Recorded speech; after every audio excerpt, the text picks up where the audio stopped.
আসসালামু আলাইকুম। এটা চাল ভাঙা জাঁতা, এটা নষ্ট হয়ে গেছে, আবার একটা নতুন লাগাতে হচ্ছে। হ্যাঁ, এটা নতুন, ওটা নষ্ট হয়ে নতুন, ওটা অবশ্য ড্যাম জাঁতা, আটা খাওয়া যায় না, এটাও নতুন। এদিকে 2 দিন ধরে আটার মেশিন বন্ধ,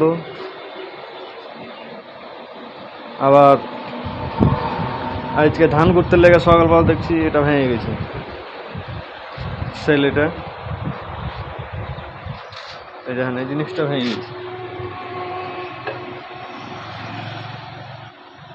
ভেঙে যাওয়ার জন্য এই সব কিছু খোলা লাগলো। আরে ভাই, একটা সমস্যা থেকে আর একটা সমস্যা, আর একটা সমস্যা থেকে আর একটা সমস্যা, এত সমস্যা হলে কি পারা যায়? আটা কয়দিন ধরে বন্ধ,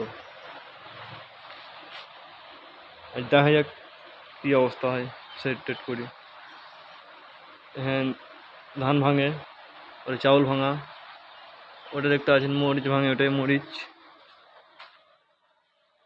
ওটা